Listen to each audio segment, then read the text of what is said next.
ఎవరో ఒకళ్ళకి ఎక్కడో అక్కడ హెల్ప్ అవుతది ఈ వీడియో. కాబట్టి మీ వాట్సాప్ స్టేటస్‌లో పెట్టండి. లేదంటే వాట్సాప్‌లో ఫ్రెండ్స్, ఫ్యామిలీ గ్రూప్స్‌లో షేర్ చేయండి. అట్లా అట్లా ట్రావెల్ అయ్యి ఒక 10 రోజులకో, 15 రోజులకో, ఒక ఏడాది తర్వాతో ఎవరో చూస్తారు, బిజినెస్ స్టార్ట్ చేస్తారు. ఆ కుటుంబాలు నిలబడతాయి. ఆ పిల్లల వాళ్ళ ఇంట్లో ఉండే పిల్లల స్కూల్ ఫీజులు కట్టుకుంటారు. చిన్న చిన్న వ్యాపారాలు చాలా తేలిగ్గా డబ్బులొచ్చేటువంటి మార్గాలు చెప్తున్నాం మనం.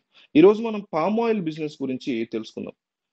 యాక్చువల్‌గా palm oil business industry start చేయాలంటే దానికి చాలా ఇన్వెస్ట్‌మెంట్ కావాలి, భూమి కావాలి, ఇంకా అదనపు ఖర్చులతో కూడినటువంటి శ్రమ కూడా చాలా కావాలి. సో, మనం ఈరోజు అంత శ్రమ పడకుండా సింపుల్‌గా పామ్ ఆయిల్ బిజినెస్‌ని ఎట్లా చూడాలి అనేది చూద్దాం. పైగా దీంట్లో రిస్క్ తక్కువ ఉండేటువంటి అడ్వాన్స్‌మెంట్, రిస్క్ తక్కువగా అంటే అడ్వాంటేజ్ ఉంది. ఇన్వెస్ట్‌మెంట్ కూడా తక్కువ పెట్టుకోగల పరిస్థితి ఉంది. ఇప్పుడు పామ్ ఆయిల్‌లో ఫ్యాట్ కంటెంట్ చాలా తక్కువుంటది. అందువల్ల కొలెస్ట్రాల్ తక్కువొస్తుంది. దానికోసం మీకు ఎక్కువగా జనాలలో దానికి డిమాండ్ అనేది ఉంటుంది మార్కెట్‌లో ఎప్పటికి. మామూలుగా ఏదైనా సరే ఒక ఆయిల్ బిజినెస్ చేయాలంటే దానికి రా మెటీరియల్స్ అంటే సీడ్స్ గాని, దాన్ని ప్రాసెసింగ్ చేసేటువంటి మెషిన్స్, యూనిట్స్ ఇవన్నీ చేయడం చాలా ఖర్చుతో కూడుకున్న పని. కాబట్టి పామ్ ఆయిల్ తయారయ్యాక అది కంపెనీ దగ్గర డైరెక్ట్‌గా తక్కువ రేటుకి కొనుక్కొని మనం ప్యాకింగ్ చేసి బయట అమ్ముకోవచ్చు. ఇది ఒక బెస్ట్ ఆప్షన్.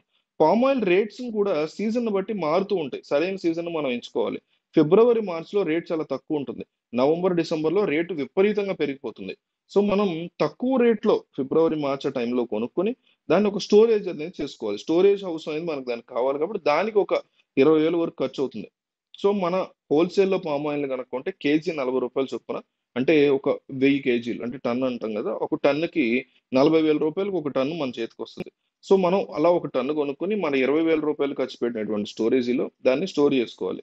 చేసుకున్న తర్వాత అది వన్ టైమ్ ఇన్వెస్ట్‌మెంట్. సో, అట్లా మనం స్టోర్ చేసుకున్న తర్వాత ఏదైతే అది 40,000కి కొన్నామో దాన్ని చాలా ఈజీగా నవంబర్, డిసెంబర్ వచ్చేసరికి మార్కెట్‌లో 60,000కి అమ్ముకోవచ్చు. అంటే ఒక 1000 కేజీల ఒక టన్ను పామ్ ఆయిల్ స్టోరేజీ కొనుక్కొని మనం చేసుకున్నందుకు గాను మనకి ఒక రౌండ్‌కి రూ. 20,000 చాలా ఈజీగా మిగులుతున్నాయి. ఇంకో ప్రాసెస్ ఉంది. అదేంటంటే మనం పామ్ ఆయిల్‌కి సంబంధించినటువంటి డీలర్‌షిప్స్ గూడా తీసుకోవచ్చు. డీలర్‌షిప్స్ అనేవి ఇంకా మనకి చక్కగా మిగులుతాయి. ఎందుకంటే హోల్‌సేల్‌లో మన దగ్గర ఇన్వెస్టర్స్ ఉన్నారు, పెడతారనుకున్నప్పుడు హోల్‌సేల్‌లో మనం కొనుక్కొని దాన్ని స్టోరేజ్ చేసుకొని దాన్ని భారీగా ఎందుకంటే పామ్ ఆయిల్ బిజినెస్‌లో కోటీశ్వరులైనోళ్ళు తెలుసు నాకు. వాళ్ళని నేను అప్రోచ్ అవ్వకపోయినా ఇప్పుడిప్పుడే ఎదుగుతున్న వాళ్ళు పామ్ ఆయిల్ బిజినెస్‌లో ఎదుగుతున్న వాళ్ళతో మాట్లాడి వీడియో చేస్తున్నా. సో, పామ్ ఆయిల్‌కి ఇంకొక ప్రత్యేకమైనటువంటి బెనిఫిట్ ఏంటంటే డబ్బులు సంపాదించుకోవడానికి వివిధ దేశాలకి చక్కగా పామ్ ఆయిల్‌ని మనం ఎక్స్‌పోర్ట్ చేసుకోవచ్చు. వేరే దేశానికి ఈజీగా మనం అమ్ముకోవచ్చు. అట్లాగే వేరే దేశం నుంచి ఇంపోర్ట్ కూడా చేసుకోవచ్చు. అట్లా చేసుకొని కొన్ని చోట్ల చాలా తక్కువకి ఇంపోర్ట్ అవుతది.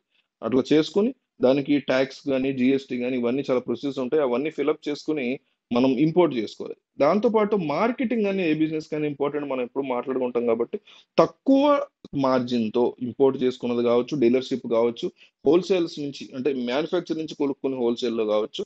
మనం చిన్న చిన్న రిటైల్ షాప్స్‌తో డీల్ కుదుర్చుకొని మంచి బ్రాండ్, మంచి క్వాలిటీ ముందు మనం ఇంట్లో ఏదైతే వాడతామో మనం తినడానికి అదే లెవెల్ క్వాలిటీ ఉన్న పామ్ ఆయిల్‌ని మనం గనక అమ్మగలిగితే ఖచ్చితంగా ఈజీగా కొంటారు జనాలు. మార్జిన్ తక్కువ పెట్టుకోవాలి ఎప్పుడైనా గూడా. సో, అట్లా నెమ్మదిగా చేస్తున్నప్పుడు లార్జ్ స్కేల్‌లో అయితే హోటల్స్‌కి, రెస్టారెంట్స్‌కి చక్కగా సప్లై చేసుకోవచ్చు. ఇట్లా స్టాండర్డ్ అయితే గనక మంచి గిరాకీలొచ్చి లాభాలు పెరుగుతాయి. ఏదైనా కూడా మనం మార్కెటింగ్ గాని, ఇంకోటి గాని బేసిక్ ఐడియా ఇస్తాం. దాని మీద మీరు ఎంక్వైరీ చేసి మీకున్నటువంటి పరిజ్ఞానంతో ఈ బిజినెస్ స్టార్ట్ చేయొచ్చు. పామ్ ఆయిల్ బిజినెస్ చేస్తూ కేవలం ఒక 40,000 పెట్టుబడితో ఒక 20,000 సంపాదించుకోవచ్చు. అంటే ఇనీషియల్‌గా సంపాదించుకొని ఒక సీజన్‌కి సక్సెస్ అయ్యారనుకోండి. ఇంకో సీజన్‌కి 40 ఎం కర్మ 4,00,000 పెట్టగలుగుతారు. అప్పుడు ఆ సీజన్‌కి 2,00,000 మిగులుతాయి. ఆ తర్వాత సీజన్‌కి గట్టిగా ఒక 20,00,000 పెట్టుకునే లెవెల్‌కి ఎళ్ళగలుగుతారు. ఒక ధైర్యం వస్తది గదా! ఎప్పుడైనా కూడా రాత్రికి రాత్రి మనం కోటీశ్వరులయిపోవడం అనేటువంటి కాన్సెప్టే తప్పు. అట్లాంటి ఛాన్సులు, అట్లాంటి వీడియోలు మనం పొరపాటున గూడా జేయం. కాబట్టి వాట్సాప్‌లో స్టేటస్ పెట్టండి. మీకు తెలిసిన వాళ్ళందరికీ ఫేస్‌బుక్, వాట్సాప్‌లో మీరు వాట్సాప్‌లో గ్రూప్స్ ఉంటాయి గదా! ఫ్రెండ్స్ గ్రూప్‌లు, ఫ్యామిలీ గ్రూప్‌లు అందులో శుభోదయం అని అవసరం లేనియన్ని మాడుకుంటాం మనం. అందులో తీసుకెళ్ళి లింక్ పడేయండి. అది అట్లా స్ప్రెడ్ అయ్యి ఎవరికో హెల్ప్ అవుతది. కొన్ని కుటుంబాలు నిలబడదు. ఇందాకే చెప్పా. పిల్లల స్కూల్ ఫీజులు కట్టుకునేంత డబ్బు సంపాదించగలిగిన ఇట్లాంటి వీడియోల ద్వారా చూసిన తర్వాత వాళ్ళ కుటుంబాన్ని మీరు నిలబెట్టినోళ్ళు అవుతారు. ఎందుకు ఈరోజు ఎంతెంత ఉన్నాయి మరి స్కూల్ ఫీజులు. సో, హెల్ప్ చేయండి. షేర్ చేయండి వీడియో.